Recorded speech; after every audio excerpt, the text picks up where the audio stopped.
How's it going, everyone? It is Prashan here, and I have Amanda here with me, Vamp X13, and we're gonna talk about Luna Snow. Luna Snow is a relatively new character brought into Marvel through a video game, and This is she's true. been in plenty of games since. It started off with Future Fight or Future Future Flight. Fight. Future Yes. Fight. Yeah, Marvel Future Fight, which her first appearance was there, I believe, in January of 2018. Mhm. And interesting thing about Future Fight, I've never played Future Fight. Have you played Future Fight? No, I have I haven't not played either. that one. Okay, so like I play Marvel Strike Force sometimes. That's Mhm. my go-to. And then I was reading about it and they were like, yeah, it's a mobile RPG. And I was like, okay. So like Strike Force or like that, because isn't that also a mobile RPG? And then I read some of the story for Future Fight and I was like, so it sounds a lot like Strike Force. So I don't know. Those of you that are watching this video, if you are a Future Fight player and you know a ton about it, let us know in the comments. Is it like Strike Force? Is it the same? Is it different? Am I completely off? But that's what it sounds like to me. So it is a game. They basically were given, I believe, the ask of making sort of a cryomancer who has like healing abilities and destructive abilities, who is South Korean, and enter Luna Snow. So that's where she first appears. And then about a year later, just over a year later, she appears in the comics in May of 2019. I believe she makes her first appearance in a lovely comic called War of the Realms, New Agents of Atlas, issue number 1, which is, of course, part of the War of the Realms event over at Marvel Comics, which was a whole thing where with Thor and basically Malekith, I believe, comes in and is trying to like conquer everything. So that's War of the Realms. And then New Agents of Atlas means that it's a new Agents of Atlas team. And so probably a lot of people are wondering, what the heck is Agents of Atlas? Yeah, yeah. Because it's also pretty niche. So Luna Snow in that comic is credited as being created by Greg Pak and Gang Hyuk Lim. And the Agents of Atlas is a really interesting team, actually. Do you know about it at all, Prashan? Have you I seen Agents knew of Atlas? like it wasn't something I was relatively into, but I know like Wave is in that group, like Arrow was in that group, Yeah. and yeah. The new Agents of Atlas. Yeah, yeah, Yeah, the yeah. new That's Agents the of Atlas. newer era. So Agents of Atlas is actually a pretty cool team, which actually I did an interview with someone that worked on the original Agents of Atlas Oh, nice. at Marvel Comics, which was, I believe, in like 2005 or something like that. It's like the early 2000s. I didn't make notes on that date, so don't at me. But I talked to Jeff Parker on my channel recently about the new Zootopia comic he's doing over at Dynamite, and he was actually the person I didn't even know. He wrote like the original Agents of Atlas comic. Oh wow. So there was someone that even like commented and was like, "Will you ever do Agents of Atlas again?" And I was like, "Wait, Jeff, you're the one that did Agents of Atlas?" And then I looked it up and I was like, "Oh, it was Jeff Parker. That's cool." So, Agents of Atlas is a team that kind of has its foundation in some criminal things. So, initially, the Agents of Atlas was sort of attached to this group known as the Atlas Foundation. The Atlas Foundation is an evil group, and what they seek to do is basically rule the world. They are connected to the Mongol Empire and they're believed to be sort of like a continuation of the Khans. And so their leaders typically are like all connected to like Genghis Khan, and they choose the new Khan that's going to take over. So with the original Agents of Atlas, who actually, I believe the original team name was actually like the G-Men, but with the original Agents of Atlas, the person that they wanted to take over in this modern era was actually someone that we all know maybe from the MCU, one of my favorite MCU characters, Jimmy Woo. Yeah. from Shield. So Jimmy Woo ends up being the person that they kind of want to take over, and a lot of things in Jimmy Woo's life are revealed to have been actually manipulations of the Atlas Foundation. So there's like popping up everywhere, pulling all the strings, and ultimately Jimmy Woo does end up sort of taking over the Atlas Foundation. But of course, Jimmy Woo's a good guy; he's a hero, and so that's how the Agents of Atlas kind of comes to be, and they become like a heroic team.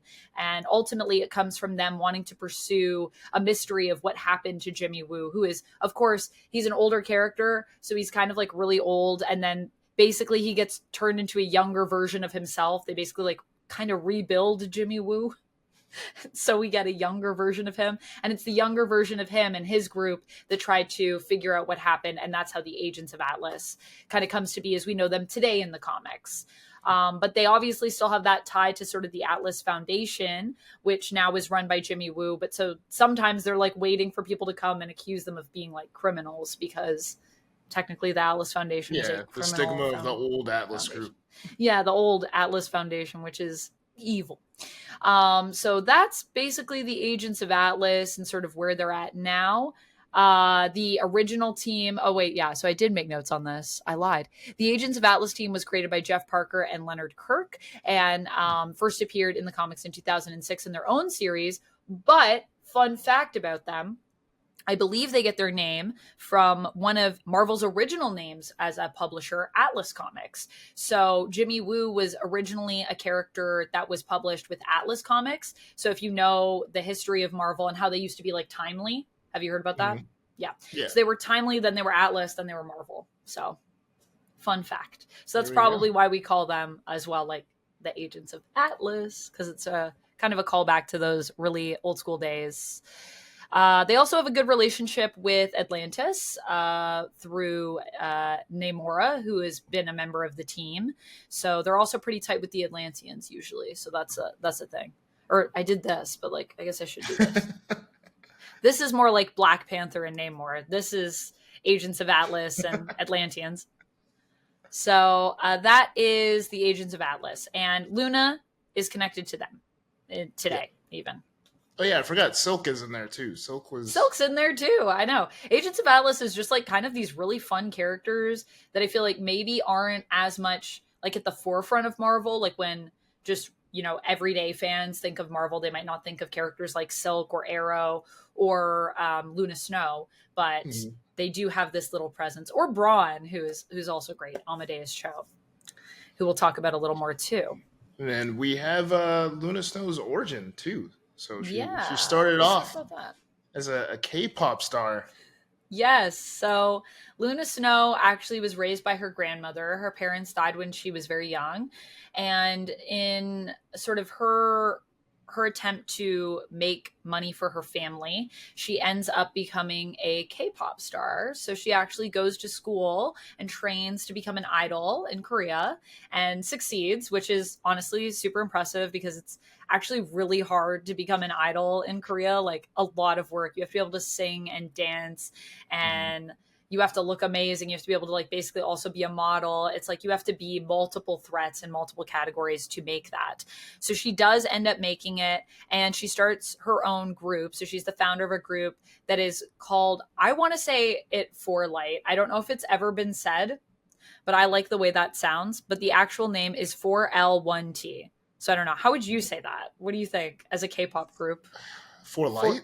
For light? For lit? For life or for lit? For light? Something like that. So, or 4L1T. I don't think anyone would say it that way. Usually those names have like fun ways of saying them. Yeah. But so that's her group. And basically during their first performance, her and her other members were basically attacked. They were performing at the Stark Arena and they get attacked by AIM. Yeah, Joro Spider, who also has such a cool design. Joro Spider is an agent of AIM and she attacks and then basically is like lock them up in the cryo chamber or whatever it is. It's sort of weird too. Wasn't Jeff was sort of attached to AIM too, right? With MODOK? Well, that is interesting. I never thought about that, but you're right. There's like a weird link between Luna and Jeff. Yeah, so I mean, MODOK has also definitely been connected to AIM, and I don't know. I think we've talked about this before, but the animated MODOK series where he's like basically gets demoted in AIM, and then he's like trying to like work his way back up. Yeah. Um, yeah, so MODOK has that connection to AIM, and so does Luna, weirdly. Yeah, it's And so with weird. Jeff, he was like created, yeah, by MODOK. Well, yeah, by MODOK, I believe, Yeah. created the hybrids that Jeff is. Uh that's crazy. But yeah, so AIM comes in, they attack, and they lock her up in this basically this cryo reactor, I think it is, a cold fusion reactor. Mhm. And in there, her teammates are in her band, in her group, are passed out, and she's like, I got to get us out of here. It's freezing. Like, we're going to die if we don't get out. So she basically tries to break through and get out of it. And that's when her powers manifest. The reactor goes crazy. They infuse with her and they give her these cryokinetic abilities that she's able to then use to defeat Joro Spider and AIM and save the day. And also, these are the abilities that we know her very fondly for in Marvel Rivals. It also Yeah. changes the way that Luna looks. So, Luna at the beginning of her story, which, by the way, this all goes down in Future Fight Firsts, Luna Snow, issue number 1. So, if you want to read her origin, you can check it out there. Her powers manifest, her hair turns like half whites, and she also gets like a brown eye. I think her eyes are actually blue before. So she has like one brown eye, one blue eye, and she always has a white streak in her hair. But often I find most people kind of draw it as well as her hair being like half white, Yeah, like half and half. half and half. Yeah, and so that is also representative kind of her powers as well. The fact that she has this kind of like split in the way that she looks, and I think it also gives her such a cool character design. Can I just say she looks so cool? Yeah, yeah. Especially in Marvel Rivals, I guess I could dive into her Yeah, abilities in the game. So she does have a primary attack that's like light and dark ice. So yeah. basically, the light ice heals, dark ice, of course, does damage to opponents. And then she has like a secondary attack, which is called Absolute Zero. So she basically throws an ice ball at an enemy, freezes them for a split second. That way, she could deal more damage. And then she also has like ice arts, basically where she increases like the amount of ice shards fired. She basically like does a clap, and it heals herself and it does damage. And then of course she has like share the stage. That's her Her alt. alt, her alt is Yes, so good. I love her yeah, alt. it's so amazing. She's Just like one having of a the dance best. party. Yeah, she's one of the best like strategists in the game. I think she often gets like banned in higher levels because she She's too can good. just swing the field. She just heals everyone or boosts their attack Yeah. while going through. So Yeah, one of my it's favorite characters, and yeah, she's in she's Marvel really Snap fun. too. And she's in Marvel Snap too. And I think one of my favorite things about playing Luna in the game is I love when you're just moving as Luna because she like skates as she goes Yes. basically. And I don't know what it is, but it just feels like so much smoother when you're moving around the map as Luna versus like any other character in my opinion. Yes. I feel like she And she also gets has there to be quicker. faster. It Yeah, feels she like has to be everyone else, I'm faster. just like dragging my feet, but with her, I'm like in the action right away, or I can run away as fast as I can too. Like Like I her and haven't gone Rocket. to the lab to measure like how quickly she moves, but I definitely feel like yeah, she's probably one of the faster heroes in the game. Oh yeah. So like you said, in terms of her comic book abilities, pretty similar to the Marvel Rivals abilities. I mean, sadly, she doesn't have share the stage. She doesn't have a dance party, and it like gives everyone a boost around her. But Yeah. she does have her destructive cryokinesis, and then she has her healing cryokinesis. So that would be the dark side that you were saying that she can use to basically molecularly like damage and destroy things, like literally corrode you with ice, which honestly sounds horrifying. Yeah. Gonna be That sounds like honest. bad frostbite. Really bad frostbite. And then she has her healing cryokinesis, which also utilizes light. And so in the comics, it also tends to have a little bit of a glow to it. So it's kind of a lighter ice ability, which infuses sort of cold energy and also light to heal people around her. So that makes her, I think, also a really versatile kind of hero to have in a tough spot because not only can she fight against people, but she can also help to save her teammates if they get in to a bad situation, which is great. Yeah. Yeah. And She's then also obviously very good at singing and dancing. So, I mean, she for could sure. still, you could share the stage, but I just don't think you'll get any actual boost from it in the comics. Oh yeah, for sure. And then Although, is Marvel Rivals having a comic? Are they doing a Marvel Rivals comic? so I thought that was a thing. speaking of that, I actually they have a bunch of covers. Right. For Um, Marvel Rivals. Yeah, yeah. yes, for Marvel Rivals. I actually picked one up today. You'll see it here. It's Storm. Ooh. That looks Yeah. so good. So I have the Storm one. I might do like a Is video that on. Storm's comic that like the cover is on, or is it on a different comic? It's on Storm #4 that 4, right? released today. Yeah, yeah, yeah. And then we have Spider-Man here. I think this is Nice. issue That's so cool. 65. And then I have all new Venom Right. #2. I think they're supposed to reveal who the new Venom is today. Right. So So I guess and, what you got to read that comic to find out, everyone. yeah. And It then does. I have Magic #1 here. Oh, that's awesome. That looks so cool. Yeah. So Duelist. I think there's only one comic left, and it's a Peach Momoko cover. I think Oh, it's a Fantastic Four cover. I forget Peach what issue number, Momoko but I'll get it Fantastic next week. Four Marvel Rivals cover next week. Yes. So Well, that's the good that I'm last going one next comes out week because next I week. need that one. So I'm gonna have to go early. Well, yes, because they're going fast, and I got lucky because my Yeah. comic book shop actually knows me, and they know like I play games and stuff. So like Yeah, I so they asked put for these those aside covers for like you. months ago, That's and I guess nice. like people have been rushing to the store for them because they're going for $30 a piece in the aftermarket. Yeah, Whoa, yeah, yeah, yeah. Yeah, I yeah, can and then imagine because Marvel Rivals has been so popular lately. And if it maintains, then the value of those comics is only going to go up. So, yeah, and then there's a Galacta cover too. Well, a variant cover Peach Momoko did for Fantastic Four, and that's the last one. That's gonna be crazy too. But he promised me the book, so I'll definitely be getting the book next week. that's awesome. Yeah, I definitely need to watch out for the Peach Momoko covers if I can get them because I love Peach Momoko. She's one of my favorite artists right now. So for the comics, there actually is a Marvel Rivals comic. Fun fact. It is an Infinity comic. So if you Yes. have Marvel Unlimited, you can read it on Marvel Unlimited. It started just early last year, and I think we're just on issue number 5. So I don't know. I'm actually just gonna. Can I? Oh, I could just read it in my browser. Actually, I'm just gonna see how long it is. How long is it? Oh, it's actually like fairly lengthy. I was wondering, like, is it going to be a super short Marvel Rivals comic? But Oh, really? It is long. yeah, because some of the Infinity ones I just find because they're just like they're like webtoons. You scroll through them. It's Hmm. like sometimes I just feel that they can be like I mean, it's Jeff, which granted, it's Jeff is obviously targeting like a younger reading audience because it also Hmm. doesn't have a ton of words, but not bad in terms of length. I just got down to the bottom of it now. So that was me just scrolling without reading. Oh, nice. So I feel like actually okay, well, I might need to read all of these and then maybe do a video on that at some point. That sounds pretty fun. Yeah. So And hopefully once we get a few, they'll do like a physical print of it because sometimes they do that with the Infinities where once they sort of have a few issues out, like you can find with It's Jeff, there are collections of them.